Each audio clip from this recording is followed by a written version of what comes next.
आज तक बहुत सी फिल्म्स और बहुत सी डरावनी फिल्म्स रियल लाइफ स्टोरीज पर बनी हैं, जैसे कि एनेबले, द कंजरिंग। तो मैं आज आपको उन्हीं में से एक film the haunting in Connecticut के बारे में बताने वाला हूँ कि उसकी रियल स्टोरी क्या थी। 1986 में जब स्नेडिकर फैमिली साउथम्पटन कनेक्टिकट में शिफ्ट हुई और उनकी शिफ्ट होने की वजह ये थी कि उनके बड़े बेटे को कैंसर था, जिसका ट्रीटमेंट जिस हॉस्पिटल में हो रहा था वो उनके घर से बहुत ज़्यादा दूर था और उनकी फाइनेंशियल हालत भी बहुत ज़्यादा अच्छी नहीं थी। फिर जब वो लोग घर ढूंढ रहे थे तो उन्हें एक घर देखा जो बहुत ज़्यादा बड़ा तो नहीं था, लेकिन उनकी फैमिली के हिसाब से बिल्कुल परफेक्ट था और उसका रेंट भी उनकी रेंज के अंदर आता था। तो उन्होंने फ़ौरन से उधर शिफ्ट कर लिया।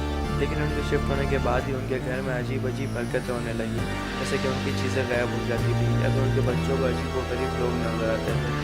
उन्हें आवाज़ें आती थी कि कोई किसी को मार रहा है या फिर हज़ारों बर्ड्स उनके घर में इधर से उधर उड़ रही। इसके अलावा जो उनका सबसे बड़ा बेटा था, जिसके कैंसर की बीमारी का ट्रीटमेंट हो रहा था, उसे दौड़े पड़ते थे या वो हेलुसिनेशन में चला जाता था।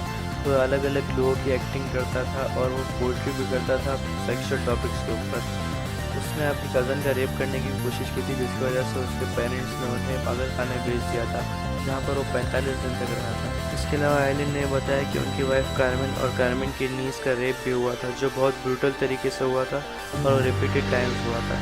और उन्होंने ये भी बताया कि उनके साथ भी ऐसा ही कुछ हुआ था, जो सब अनसीन एनर्जी से किया था।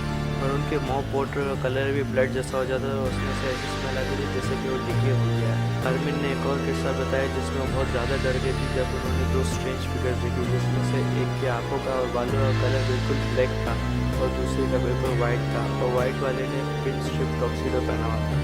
ये सब होने के बाद उन्होंने पैरानॉर्मल इन्वेस्टिगेटर्स एड और लॉरेन वॉरेन को बुलाया, जो उनके साथ जॉन जेफिस और कुछ और इन्वेस्टिगेटर्स थे। सब लोग उन्होंने कुछ वक्त तक रुके और देखा कि ये सब जो क्लेम कर रहे हैं ये सब सही है या नहीं। इन सब हादसों के दरमियान उनकी फैमिली को ये भी पता चला कि उनका घर पहले एक फ्यूनरल पार्लर था, जहाँ पर कपड़े बनाई जाती थी, और वहाँ पर कपड़े बनाने की मेन जगह उनका बेसमेंट था, जहाँ पर अभी भी टूल्स पड़े हुए थे। इन्वेस्टिगेटर्स ने उन्हें एक बात ये भी बताई कि वहाँ पर काम करने वाले एक मुलाजिम को मुर्दों के साथ गलत हरकत करते हुए पकड़ा गया था।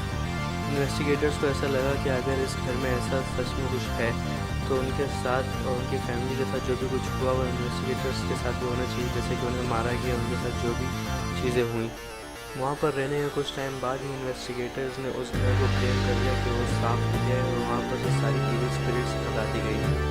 तो ऐसा लगता है कि यहाँ पर हमारी कहानी ख़त्म हो गई, लेकिन यहाँ पर ऐसा कुछ भी नहीं हुआ। बहुत बड़ी कंट्रोवर्सी ये भी है कि जहाँ पर स्नेडिकर फैमिली रहती थी, उनके आने से पहले और बाद में आने वाली फैमिलीज ने कुछ ऐसा क्लेम नहीं किया कि उनके साथ ऐसा कुछ हुआ हो। यहाँ तक कि उन्हें तो ये भी नहीं पता था कि उनका घर पहले एक फ्यूनरल पार्लर था। रे गार्टन, जो एक फेमस नॉवलिस्ट हैं हॉरर टॉपिक के, वो तो ये कहते हैं कि ये कहानी सिर्फ एक झूठ है। और जब एड वॉरेन ने उन्हें इसी के ऊपर बुक लिखने के लिए हायर किया तो उन्होंने ये बोला कि इसके ऊपर बिल्कुल ट्रू स्टोरी लिखना बहुत मुश्किल था, क्योंकि जो दोनों पार्टीज़ इन्वॉल्व थी इसके अंदर, वो दोनों एक दूसरे के स्टेटमेंट्स को फॉल्स करने में ही बिजी थी। ये सब कुछ सच हो या ना हो, लेकिन आज भी जो लोग उस घर में रहते हैं वो लोग ये सब कुछ फेस करते हैं, लेकिन उतने बड़े स्केल पर नहीं जितने बड़े स्केल पर स्नेडिकर्स फैमिली ने बताया था।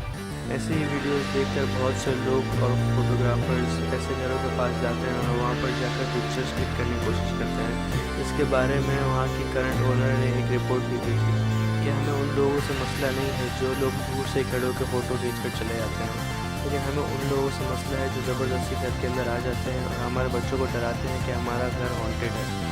तो अगर आपको ये वीडियो पसंद है तो आप इस वीडियो को लाइक कर सकते हैं। ऐसी और वीडियोस देखने के लिए जो मैं आगे बनाने वाला हूँ, इस चैनल को सब्सक्राइब कर सकते हैं और बेल का आइकन दबा सकते हैं ताकि आपको हर नोटिफिकेशन मिल जाए।